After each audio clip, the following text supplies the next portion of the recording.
알린다 2부의 문을 활짝 열었습니다. 먼저 신세미 캐스터가 오늘의 고졸 채용 정보부터 알려드립니다.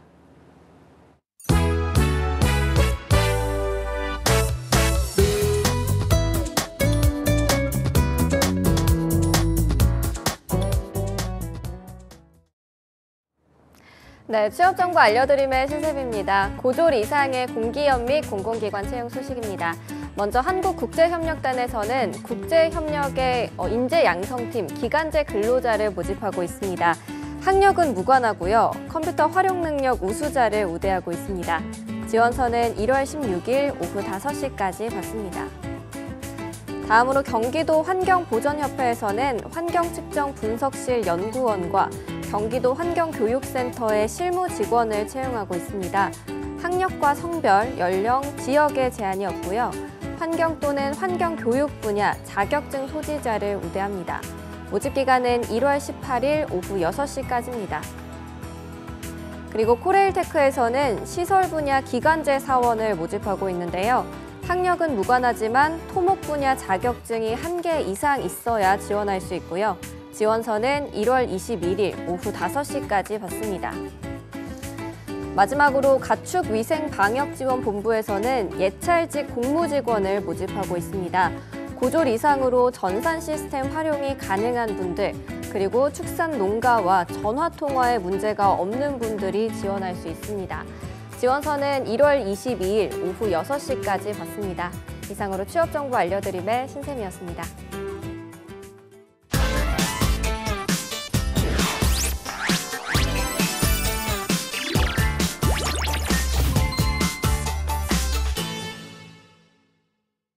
네, 이번 시간은요, 오랜만에 돌아오셨습니다. 커리어 전략가 고종필 쌤 나오셨습니다. 어서 오세요. 네, 안녕하십니까. 네, 잘 지내셨나요? 네, 요즘에는 다 아시겠지만은 정시. 정시? 예, 정시. 이게 입시의 정시 시즌이라 특성화 친구들도 아마 지금 꽤 바빴을 겁니다. 네. 이제 수시 끝나고 정시 지원하고 이제 한참 3일 동안 뭐 경쟁률 체크하면서 밤낮을 새면서 네. 지원했을 겁니다. 저도 이제 같이 따라서 예. 밤을 새느라 눈이 잘 안 보입니다, 앞이 지금. 요즘 굉장히 그 정시하면 또 빼놓을 수 없는 드라마죠. 스카이캐슬. 스카이캐슬이 네. 실제로 있냐라고 물어보시더라고요, 그런 내용들이. 실제로 있는 게 제가 제일 처음 입시를 배웠을 때 대치동. 네. 동네 얘기 되죠? 그럼요. 예, 그 동네에서 일을 했었는데 그 동네는 실제 그런 이제 입시 코디라고 제가 했던 일이 그겁니다. 네. 예, 그러면 실제로 정말 했어요. 그 드라마 속에 똑같아요, 하는 김주영 일이. 선생님? 네, 똑같아요. 머리 그렇게, 네, 이렇게 그렇게 딱 넘기고? 해가지고 까만 옷? 예, 한 달 1년에서 한 친구 이렇게 붙어요. 네. 붙어서 그 친구 뭐 책상부터 조명부터 교재부터 오. 과일 다 체크합니다. 다 체크해서 네. 실제 입시 그러니까 그때는 이제 입시 코디란 말은 없어. 코디란 말은 안 예. 쓰고 그다음에 입시 전문가나 그다음에 뭐 입시 전문가에서 실제로 붙어서 했던 일이 제가 그거 했던 일이라 네. 보면서 저걸 저렇게 드라마로 찍으니까 네. 좀 재밌다. 원래 되게 좀 되게 각박하고 좀 이렇게 좀 그러거든요. 힘들거든요. 근데 방송은 되게 웃기더라고요. 그래서 실제 저게 이제 정말 편집 나름이다. 예. 저게. 이게 드라마가 아니라 실화였나 실제 있는 겁니다. 실제 제가 하는 일 중에 거의 1년에 한 3, 4개월은 그런 일을 하고 있었기 때문에 똑같이 지금도 네, 지금도 하고 있는 겁니다. 알겠습니다. 근데 비용이 그렇게 비싸진 않습니다. 알겠습니다. 스카이캐슬의 네. 고종필 네. 선생님, 오늘은 어떤 소식 갖고 오셨습니까? 네, 스카이캐슬의 내용은 아니고 이제 NCS 연관해서 저희가 저번에 기억은 나실지 모르겠습니다. 한 달 전에 여행 서비스 이제 직무 관련을 했고요. 네. 오늘은 관련해서 직기초. 네. 직기초 이제 입에 좀 붙으시죠? 네. 아니 정말요? 아니 정말 한 달 전에 했던 여행 네. 서비스 오늘요? 네, 그러니까 한 왜냐, 달 지난 오늘요? 아니면 저희 친구들이 이제 이걸 보시는 친구들은 네. 한 달 전 거를 꼭 보시고 유튜브에서 보시고 오시면 돼요. 아니 어제 방송도 보셨는지 안 보셨는지 모르는데 한 달 전 걸 찾으라뇨. 아닙니다. 여행 서비스에 관심 있는 친구들은 반드시 볼 겁니다. 괜찮습니다. 맞습니다. 반드시 볼 겁니다. 자, NCS 이야기 저희 네. 계속해서 알아봤잖아요. 네. 네 번째 항목이었죠. 미용, 관광, 레저 가운데 여행 네. 서비스 실무였는데요. 직기초 어떤 게 있는지 확인을 좀 해볼까요? 그러니까 직기초는 10개가 다 들어가고요. 네. 그러니까 첫 번째는 의사소통 능력부터 네. 좀 보면 될 것 같습니다. 의사소통이요? 네네, 의사소통. 알겠습니다. 의사소통 왜요? 능력부터 한번 알아볼까요? 네. 너무 바로 넘겨서. 네. 왜냐면 의사. 네. 발음이 네. 의사소통 능력에서 이게 뭐가 중요하냐. 이제 보시면은 평가하는 항목들이 있어요. 저희가 이제 조직에서 문제가 첫 번째는 의사소통에서 비롯되거든요. 네. 근데 이건 조직뿐만 아니라 회사 생활 해보시니까 가장 어려운 게 그 윗분들하고 의사소통 아닌가요? 그렇죠. 아니 뭐 누구와도 어떤 회사 생활을 하면 그렇죠. 동기도 모든 어렵고. 동료들과의 그 어떤 어렵죠. 소통이 중요하죠. 진짜 어렵지 어렵고. 않나요? 예. 그러니까 여행 가면 이게 정말 저는 어렵다는 게 처음 보는 사람이잖아요. 처음 보는 사람한테 3박 4일을 책임져야 돼요. 가이드 같은 거 말씀하시는 네. 거죠? 네. 그러니까 이 사람들도 이제 여행 서비스 실무를 해보시면 실제 고객들을 많이 만나요. 상담도 하고. 네. 그럼 이 사람들을 처음 만났을 때 말로 설득을 하고 이해시켜야 되는데 비싼 또래 가면 괜찮은 것 같아. 근데 여행은 대부분 누가 가죠? 보통 단체관과는 그쵸. 이제 부모님 세대가 많이 그쵸. 오시긴 부모님 하죠. 세대가 많이 요즘 오시잖아요. 좀 젊은 세대들은 자유여행을 좋아하니까. 그래서 제가 이거를 이제 여행 서비스를 이제 준비한 친구들한테 이런 질문들을 많이 해요. 너희들이 하는 언어로 설명하면 아무도 이해 못한다. 그래서 조직 생활을 하고 이런 일을 하기 위해서는 좀 어른들의 용어를 많이 써야 됩니다. 뭐 개그도 이제 아재개 같은 걸 좀 많이 아셔야 되고요. 네. 요즘 쓰는 특이한 그 줄임말들 있잖아요. 네. 그 GBS가 뭔지 아세요? GBS. SBS 그런 거 아니에요? GBS 뭘까요? 모르죠? GBS. 그 제가 유튜브 이렇게 찍고 GBS. 있다가 유튜브에 아래 뭐 GBS 올라오는 거예요. 이게 뭐지? 했더니 내용이 재미없었나 봐요. 네. 갑분살이에요, 갑분살. 아. 그래서 그런 내용들 하시면 안 되고 네. 아이들은 어른들이 쓰는 그런 문서나 GBS. 내용들에 익숙해지셔야 돼요. 네. 그래서 여기 보면 첫 번째 평가 항목을 보면 업무에 수행할 때 작성한 글을 읽고 이해할 수 있다. 이게 되게 평이하잖아요. 근데 제가 이제 친구들한테 물어보면 지금 현재 신입사원들이 가장 못하는 게 이거래요. 내가 글을 보고서를 쓰라고 하거나 글을 주잖아요. 문서를 주잖아요. 애들이 이걸 못 읽어내요. 근데 제가 왜 못하는 이유를 찾아냈어요. 이번 1년 동안 직기초를 실제로 아이들한테 가르치면서 이게 왜 안 되는지. 이게 왜 그러냐면 다 똑같습니다. 보세요. 1번 글을 이해한다. 글을 나타낸다. 듣고 내용을 이해한다. 자기 뜻한 바를 말로 나타내는 데를 아이들은 자기 말로 하는 겁니다. 네. 근데 왜 어른들과 의사소통이 안 되냐면 제가 이거를 찾아낸 게 우리가 언어를 어릴 때 혹시 어릴 때 초등학교 때 국어책 기억나세요? 그럼요. 거기 한자가 나오나요? 초등학교 때 교과서에서 안 나왔던 거 같아요. 안 나오죠. 네, 네. 중학교 때 나오나 안 나오나요? 중학교 때도 안 나왔던 안 나오죠. 기억이 나요. 네. 이게 문제인 거예요. 그러니까 우리의 어른 윗세대는 한자어로 단어가 표기되어 있어요. 그리고 조금 세대 지나면 한자어에 옆에 음이 달려 있어요. 가로에. 네. 저희 때 그랬어요. 네. 근데 그 좀 지나면 음이 써 있고 옆에 한자어가 써 있어요. 네. 근데 지금은 한자어가 그게 없죠. 안 써 있어요. 그래서 직기초랑 이 인적성의 문제를 보니까 특성어체도 왜 오프냐? 이게 안 되는 이유가 단어가 달라요. 단어가 우리나라 언어는 80% 한자어잖아요. 한자어를 전혀 몰라요. 그러니까 가동과 거동이 다르잖아요. 가동은 물어보면 안 되니까 가동은 공장에 가동되는 거죠. 거동은 사람이 움직이는 거잖아요. 이런 차이도 전혀 몰라요. 그러니까 단어 친구들이 전혀 몰라요, 진짜. 지금 사회 초년생들이 특성어 친구들 준비하는 친구들이. 네. 그러니까 공기업이나 이런 기업 친구들은 제가 뭘 추천하냐? 의사소통 관련해서 직기초 준비할 때 문제를 많이 푸는 게 전혀 중요하지 않아요. 성적이 안 오르더라고요. 아무리 풀려도. 또 어떻게 모르냐면 이 의사소통 능력을 기르기 위해서는 한자어를 공부하셔야 돼요. 그래서 실제 삼성이나 대기업 같은 경우는 대리까지는 한자 4급에서 3급이 승진의 가산점을 줘요. 네. 근데 중요한 건 과장부터는 영어를 주거든요. 그러니까 지금 우리 학생들이 신입으로 들어갔을 때 여행 서비스든 이런 직기초에 필요한 건 다른 게 아니라 한자어를 공부하시면 실력이 확 늘어요. 제가 이걸 1년 동안 이번에 느꼈습니다. 그래서 의사소통에서는 문서를 이해하고 저희 아버님이랑 저랑 대화가 잘 안 돼요. 네. 그러니까 이런 대화는 되는데 글로는 대화가 안 돼요. 왜냐하면 저희 아버님은 모든 문장을 한문으로 쓰세요. 모든 걸 아들아 이거 뭐 읽고 정리해라 이렇게 주세요 저한테. 정리를 전체 한자거든요. 그래서 맨날 물어보고 한자 아버님 저기 의미 무엇인가요? 그럼 이제 받아 쓰고. 그래서 이런 차이가 똑같이 있습니다. 그래서 의사소통 능력은 정말 중요하다. 그래서 이거 보는 친구들은 내가 공기업이나 대기업이나 중견기업 이상 가겠다 하면 다른 거 말고 지금 당장 한자 한 4급까지 따시면 제가 장담합니다. 이거 무조건 도움됩니다. 완전 네. 많이. 네. 오, 알겠습니다. 네. 보통 뭐 이제 여행 가이드라고 하니까 외국어 공부를 해야 된다 생각을 그거는 하는데 외국 가이드고 한자어도 중요한 걸로. 한자어가 훨씬 더 중요합니다. 네. 일단 이거는- 사내 생활을 할 때 쓰는 말이니까. 네, 왜냐면 이거 지금 저희가 여행 서비스는 여행 가이드라기보다는 그 실제 거기 사무 보는 직원들 있잖아요. 네. 여행 상담하고 그 친구가 거의 주거든요. 그렇죠. 예, 그럼 그 친구에 있어서는 외국어 같은 경우는 제가 보기에는 회화하는 친구들은 담당이 따로 있어요. 거기는 담당이 따로 있고 이 기본적인 조직의 업무를 이해하고 문서를 알아들을 수 있는 그런 능력이 기본적으로 아주 필요합니다. 이건 직기초고, 만약 영어는 뭐냐면, 영어 전문 영어는 그 직무로 빠지겠죠.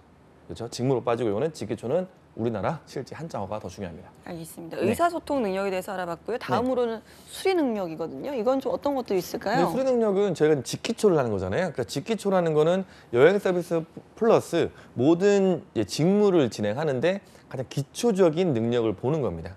여행하면은 제가 이제 강의 때 첫 멘트가 이거예요. 네. 여행을 좋아하세요가 제 첫 멘트예요. 강의할 때. 그럼 너는 왜 여행 강의도 아닌데 그런 거 물어보냐. 왜냐면 아이들에게 공통 질문을 하기 위해서 물어보는 겁니다, 처음에. 그럼 여행을 좋아하세요? 여행은 다 좋아한다고 그래요. 그럼 두 번째 질문이 뭐냐? 여행 갈 때 뭐가 제일 중요한가를 물어보면 99%가 뭘까요? 아이들이 대답하는 게. 여행을 갈 때 가장 중요한 거. 네, 여행하는 뭐가 제일 중요할까 물어봐요. 네. 99%가 똑같아요, 답이. 뭘 것 같으세요? 누구랑 가느냐? 저는 그거거든요. 네. 그건 상위 1%밖에 없어요. 네. 99%는 돈이에요, 돈. 아, 돈이 제일 중요하대요. 네. 실제. 그러니까 우리 아이들도. 그 말도 틀린 말은 아니네요. 그렇죠. 그럼 저는 솔직히 여행은 같이 가는 사람이 제일 중요하다고 생각하거든요. 하지만 아이들은 돈이 제일 중요해요. 자, 우리 아이들도 그렇죠. 학생도 그렇죠. 그럼 성인들은 똑같아요. 저희 이제 집에서 여행 가잖아요. 여행 가면 여행지를 고르는 게 급선무 아니더라고 보니까. 그 방송을 보거나 여러 가지 내용들을 보면 이 계산을 해요. 네. 여러 가지 정확한 이런 패키지별로. 그러니까 혼자 가는 게 싼지 둘이 가는 게 싼지 패키지를 얘기 드는 게 싼지 옵션을 뭐가 든지 계산을 다 하더라고요. 그래서 실제는 여행 서비스는 보험 상품이랑 비슷하게 조합에 따라서 금액이 정말 달라지거든요. 네. 그럼 그거를 설명하고 그거를 계산할 수 있어야 돼요. 그래서 보면은 업무 수행에 있어서 기초적인 사칙 연산을 할 수 있어야 된다 나오죠. 예. 이게 되게 뻔한 말 같잖아요. 근데 이게 뻔한 말이지만 실제 학생들을 대해보면 이게 무슨 말인지 알아요. 이건 학생들을 무시하는 게 아닙니다. 제가 직기초 현재 여러 반을 들어가면서 실제 풀려주고 있는데 아이들이 가장 어려워하는 게 사칙 연산이에요. 더하기 빼기 잘하시나요? 더하기 빼기요? 조금 자신 없네요. 없으시죠? 네. 그러니까 이게 만 단위가 넘어가면 계산이 실제 안 돼요, 아이들은. 그쵸. 네. 그럼 이게 만 단위가, 그러면 그거는 엑셀이 다 하잖아요. 그죠? 계산기가 다 하잖아요. 그럼 직기초를 떨어져요. 그리고 실제 생활하다 보면 단위 계산을 바로바로 물어볼 때가 되게 많아요. 직장 생활 하시면은 뭐 고정필 사원 이거는 얼마야? 이렇게 되게 많이 물어보세요. 그럼 잠시만요. 계산기를 켜겠습니다. 계산기를 켜고 한 100단위 더 하고 있잖아요. 욕먹죠. 그래서 이거는 여행 서비스 같은 경우는 패키지나 그런 제품들이 많기 때문에 단위 계산. 제가 부탁드린 건 최소한 만 단위 계산. 네. 만 단위 곱하기가 아니에요. 만 단위 더하기입니다. 만 단위 더하기랑 분수, 그리고 퍼센트 계산, 그리고 소수점 계산을 우리 학생들이 실제 지금 전혀 안 됩니다. 그래서 이거를 하셔야 됩니다. 이거를 여행 서비스는 제가 보기엔 이거 안 되잖아요. 그럼 뽑기 어렵고요. 그리고 여기 보시면 그림표 그래프가 있어요. 이거는 이해를 해야 되지만 문제로도 정확히 많이 물어봅니다. 직기초 문제에서 되게 많이 나와요. 이 그래프 이해. 왜냐? 여러분이 나중에 회사 가시면은 여행 서비스를 포함해서 이 그래프로 보고서가 많거든요. 그럼 이거를 보고서를 보고 요약을 하거나 요약 정리를 해서 보고를 다시 한번 합니다. 페이퍼를. 이게 안 되면 보고 작성이 안 돼요. 제가 지금 우리 그 직원이 보고 있는지 모르겠는데 제가 이 통계표를 이만큼 시험 지봉을 준 게 있어요. 네. 자, 이거를 나한테 보고해라 한 장으로. 그래서 보고를 줬어요. 그럼 저는 이제 당연히 이 친구가 처음 하는 친구거든요. 그래서 다행히 이게 원페이퍼로 목적 적고 뭐 보완점 적고 추가점 적고 원페이퍼로 저 줄 줄 알았어요. 그래서 한 일주일 지났어요. 그래서 안 주는 거예요. 2주가 지났어요. 그래서 그 보고서 안 주니? 그랬더니 다 했다 하면서 주는 거예요. 엑셀 파일을 줬어요, 저한테. 네. 엑셀 파일로 데이터 정리한 통계를 주더라고요. 그걸 달라는 게 아니거든요. 이런 거. 그래프, 도표로 정리해서 달라는 얘기고 당연하게 원페이퍼라는 거. 원페이퍼로 DB를 정리해줬더라고요. 그래서 우리 아이들도 정말 똑같습니다. 이 그래프에 대한 이해도가 전혀 없어요. 근데 이 문제가 나오면 그래서 아이들이 다 틀립니다. 그래서 현재는 저희가 이걸 문제로 풀리고 있는데 네. 아이들은 이러한 표를 보고 자기 나름대로의 아래 이 표를 보고 이 표에서 말하는 바를 한 줄씩 정리해 보면 직기초 시험장에 잘 볼 거고요. 그리고 회사 가서도 바로 이쁨 받는 상황이 될 수 있습니다. 알겠습니다. 다음 능력이 이제 문제 해결 능력인데요. 사실 저는 여행 서비스 실무에서 네. 가장 중요한 능력 중에 하나가 이게 아닌가라는 생각이 들어요. 최고죠. 여행 서비스 여행 가보시면은 뭐가 힘드시죠? 여행을 가면요. 네, 뭐가 힘드세요? 저한테 이런 질문 하셨을 때는 이거랑 상관 있는. 아니 상관 그냥 진짜 그냥 뭐 힘든 거. 돌발적인 상황이 발생했을 그죠? 때 아닐까요? 그러면 그 해결을 누가 해줘야 돼요? 해결을 가이드가 해야 되나요? 그렇죠. 근데 저는 보통 자유여행이라서 사실 그런 도움을 받아본 적은 없는 것 같아요. 언어가 되시니까. 네, 언어가. 아니 그건 아니고 이제 보통 바디랭귀지라도 바디랭귀지라도? 제가 다 해결했던 기억이 나요. 저는 이제 보통 아이를 데리고 가니까 네. 패키지로 가요. 음. 그럼 솔직히 저는 가이드의 문제는 아니라고 봅니다. 네. 그냥 가이드는 돌발적인 그 지역 상황에 대한 문제지 그런 전체적인 시스템에 대한 문제는 본사가 책임을 져야 되거든요. 그럼 제가 전화를 처음 했던 게 누구냐면 여기에요. 본사에 이 처음에 저한테 이 패키지를 상담한 그렇죠. 매니저. 매니저한테 전화를 네. 바로 합니다. 이거 바로 해요. 뭐였냐면 이거 똑같이 이 문제였어요. 비행기 연착이 됐대요. 네. 24시간. 지난번에 나오셨을 때 그러니까요. 말씀하셨죠. 네. 그럼 이걸 누가 해결해야 이거죠?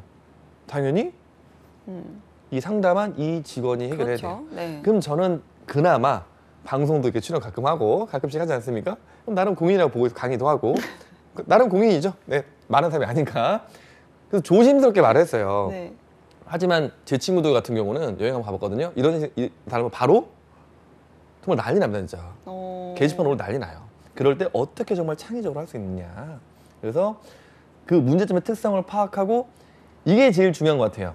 두 번째 보시면은 대안을 제시할 수 있어야 돼요. 그렇죠. 대신 네. 저희가 어떤 서비스 그렇죠. 드리겠다. 잘못했다고 알아봐드리겠다. 그건 나도 하죠. 잘못했던 건 당연히 잘못한 건 알겠고. 그래서 제가 물었어요. 잘못한 그건 알고요. 저도 지금 잘못한 거는 바로 알겠고요. 대안이 뭐냐? 그래서 요거를 항상 어떤 문제가 생겼을 때 이걸 기를 수 능력이 있습니다. 어떻게 하면 되는지. 문제가 많이 생기잖아요. 살면서. 네. 그때마다 우리 아이들은 피하는 경우가 많아요. 피하지 말고 본인이 책임을 진 다음에 작은 문제라도 책임을 진 다음에 그걸 해결할 수 있는 습관이 되면은 이게 늘려져요. 그러니까 직기초 능력을 물어보는 게 이거 이게 실력이 진짜 느냐 실제로. 네. 그거는 직기초는 문제 풀어내는 게 아니라 생활상에서 문제 해결이 있을 때마다 본인이 해결할 수 있는 그런 습관을 들이면 바뀝니다. 사람은 절대 쉽게 안 바뀌니까 이거를 졸업할 때까지 키우시면 여행 서비스나 다른 이제 직무하실 때 도움 많이 될 거라고 봅니다. 알겠습니다. 다음이 자기개발 능력인데요. 뭐 네. 아까 말씀하셨던 외국어 공부라든지 해야 뭐 되죠. 한자어라든지 해야 뭐 됩니다. 이런 것들도 여기에 좀 포함은 되겠네요. 예. 그래서 첫 번째부터 보시면 자신의 흥미, 적성, 특성을 이해하고 필요한 것을 이해해야 됩니다. 그럼 이건 주위에서 많이 말하잖아요. 네. 여기서 기본적인 게 있어요. 우리가 이거를 자기 개발할 때는 세 가지의 질문을 던져야 돼요. 내가 뭘 하고 싶냐? 그 what을 자기가 찾는 거죠. why를 고민하는 거예요. 그럼 이거는 본인이 고민하는 겁니다. 그리고 how를 주위에서 물어보시면 돼요. 이게 보시죠. 자신의 흥미, 적성, 특성을 이해한다. 이거 본인이 하는 거예요. 그래서 이를 바탕으로 자신에게 필요한 것을 이해하는 건 물어보시면 됩니다. 네. 그럼 내가 이런 걸 하고 싶은데 어떻게 하면 되나요? 선배나 주위 사람에게 선생님에게 물어보시면 다 알려줍니다. 그리고 관리를 하고 이게 제일 어렵습니다. 세 번째. 끊임없는 자기 개발을 위해서 동기를 갖고 학습할 수 있다. 꾸준한 거. 이게 없으면 제가 보기에는 여행 서비스라는 직업을 하는 게 불가능한 게 여행 서비스 그 지역 맨날 바뀌죠. 문화 바뀌죠. 사람들 바뀌죠. 트렌드 바뀌죠. 계속 바뀌는데 학습을 하는 능력이 없다. 관심이 없다. 그럼요. 그럼 제가 보기에는 다른 거 하시는 것 같습니다. 예. 또 여행지 같은 경우는 아무래도 계속 그 현지 개발해야 돼요? 상황이 계속 그럼요. 바뀌니까요. 계속 개발해야 돼요. 예, 그러다 보니까 현지 상황에 대한 어떤 정말 관심. 또 계속 세워놓고 있어야 될 것 그럼요. 같다라는 생각이 드는 것 같습니다. 네. 다음이 이제 자원관리 능력이거든요. 여기서 네네. 좀 어떤 것들을 평가할까요? 네, 그러니까 자원 관리 같은 경우는 이거는 실제 업무에서도 많이 필요하고요. 그러니까 업무를 하시면은 우리 친구들이 이제 그런 마인드를 가지라고요. 대표 마인드를 가져라. CEO 마인드를 가져라. 근데 저는 이게 무슨 말인지 몰랐어요, 처음에. 네, 회사를 조그맣게 만들고 소상공인 일을 하잖아요. 제가 회사를 다닐 때는 이 자원, 보시면은 시간 자원, 그다음에 자본 자원이 아주 쉽게 설명드릴게요. A4 용지가 있어요. 네. 이게 대본을 뽑아주시잖아요. 예전에는 그냥 막 뽑아요. 잘못 뽑으면 다시 뽑고 그냥 새 거로 계속 씁니다. A4가 내 게 아니잖아요. 무한대로 막 씁니다. 근데 네. 내 게 됐잖아요. A4 용지 한 장도 그냥 내 돈인 거야. 그럼 이거를 다시 뒷면을 돌렸어요. 네. 돌려서 이렇게 프린트하고 그다음에 프린트가 좀 잘못됐으면 다시 그냥 쓰고 고쳐 쓰고 그리고 전등이 나가면 하나 끼고 이런 걸 혼자 하게 돼 있거든요. 네. 그러니까 자원 관리라는 거는 실제 그 두 가지가 돼 있어요. 그런 시설적인 거나 그다음에 시간적인 거. 시간도 달라요. 제가 이제 직장일 때는 이러고 앉아 있습니다. 그냥 시간이 가면 돈을 주잖아요. 그렇죠. 근데 제가 예쁘잖아요. 네. 놀면 돈이 안 나와요. 이렇게 돼 있습니다. 그래서 그런 거에 대한 걸 본인이 할 수 있냐. 그 회사 측면에서는 이 시간 자원이나 자본이나 인적 자원을 이런 걸 잘 관리하는 친구를 뽑고 싶겠죠. 그래서 본인이 할 수 있는지 한번 체크를 해보시고 이건 당연히 여행 서비스에서 포함이 된다고 볼 수 있습니다. 알겠습니다. 네. 오늘 다음으로 뭐 여러 가지 능력이 있는데요. 네네. 저희가 또 한 가지만 더 짚어볼까요? 네. 직업윤리.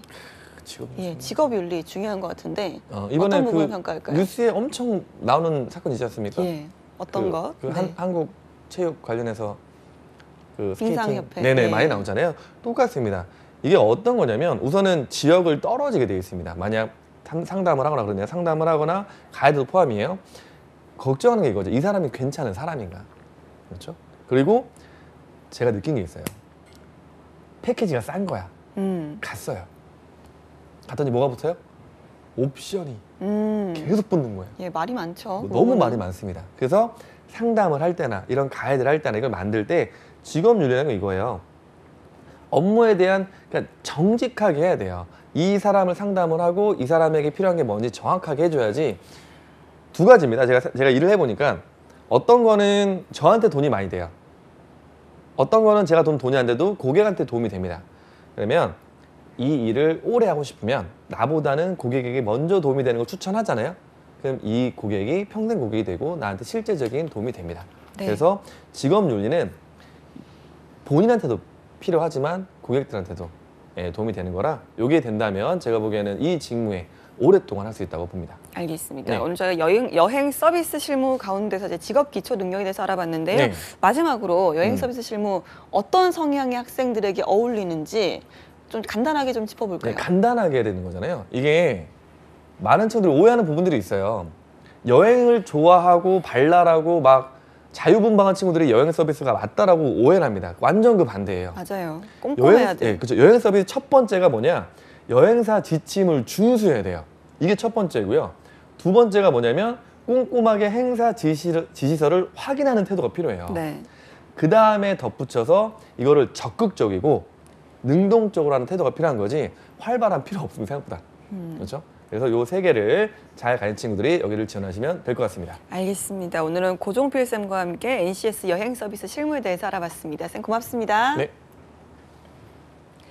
네, 취업이 보인다. 오늘 준비한 내용은 여기까지입니다. 저희는 내일 오전 11시에 다시 돌아오도록 하겠습니다. 여러분 고맙습니다.